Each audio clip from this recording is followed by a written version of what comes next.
Good morning, friends! Welcome back to Kids Time. I'm so excited that you're here again joining me at the playground this Sunday. I'm Rebekah, the Children, Youth, and Family Director here at St. Paul, and it is so good to be together every week.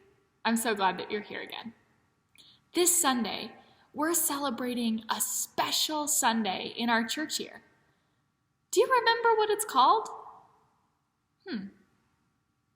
We talked about it a few times during the worship service. Can you remember? Oh yeah, it's called Reformation Sunday. Can you say that with me? Reformation Sunday. But, wait a minute. Hold on. What does Reformation mean? Let's break it down. So we can actually split that big word, Reformation, into two parts.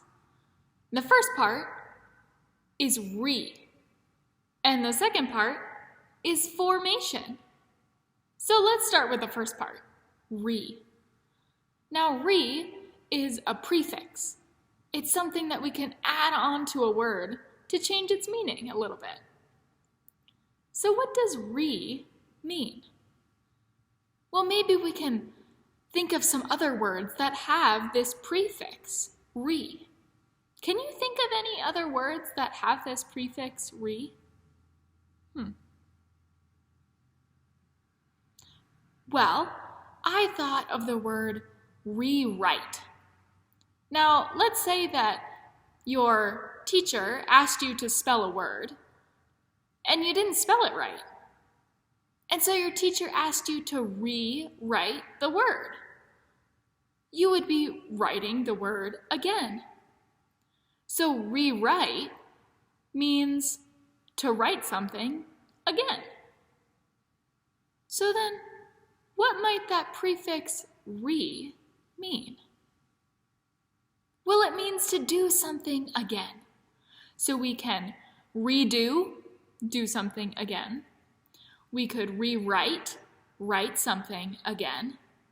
We could redraw, we could draw something again. So we can put this re onto a lot of different words. And today, it's onto the word formation. So what does formation mean? Well, it has that little word form in it. And form just means to make something. So you could form dough into cookies. You could form cement into a house. And today, I brought some playdoh. It's one of my favorite things that's up here at the playground. And you can form playdoh into just about anything. So I'm going to form this playdoh right now into a ball. So then formation just means to make something. So let's put those two words together. Reformation. To form something again, or to make something again. So, for example, I formed this ball. Now, how might I reform the ball? Well, I wouldn't just throw it out, would I? Get rid of it and start over again? No.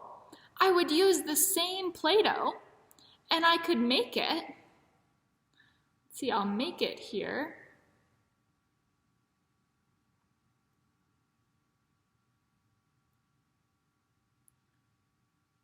Into something that might look like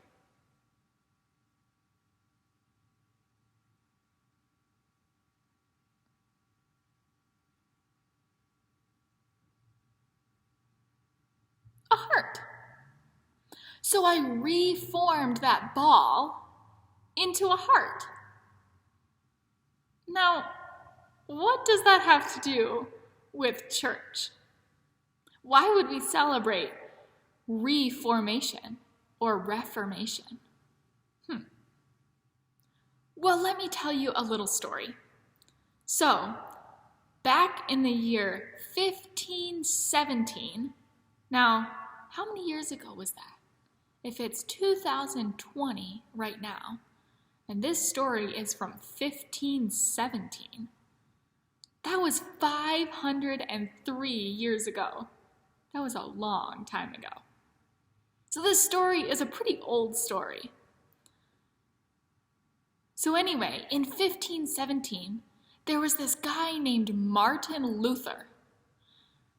And he saw the church, and he thought it was kind of like a ball. It had been made in a certain way, just like this Play-Doh is made into a ball.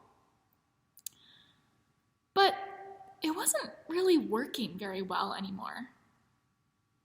He saw that the people didn't really need a ball. They needed something else, and this ball just wasn't working. But Martin Luther said, let's not throw it out. There's actually some good stuff here. But let's make it into something different that might work a little bit better. And so Martin Luther worked really hard with lots of different people to reform the church into something different that worked for people, that made a little bit more sense. And so today, we have a church that works a little bit differently than it did when Martin Luther decided that it needed to be reformed. And now we get to live with more of a heart church than a ball church. And that's pretty amazing. That this one person, Martin Luther, along with all of the other people who helped him, were able to transform, to reform the church into something beautiful and life-giving. And that's the church that we get to live in today. So, next time you're playing with Play-Doh or clay, think about that word. Reformation, reformation.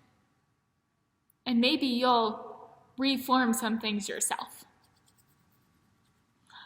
All right, thank you so much, friends, for being here this morning. And I'm so excited to be with you again next week, because we'll be back here, right here at the playground next week. So, see you then, friends. Have a great week.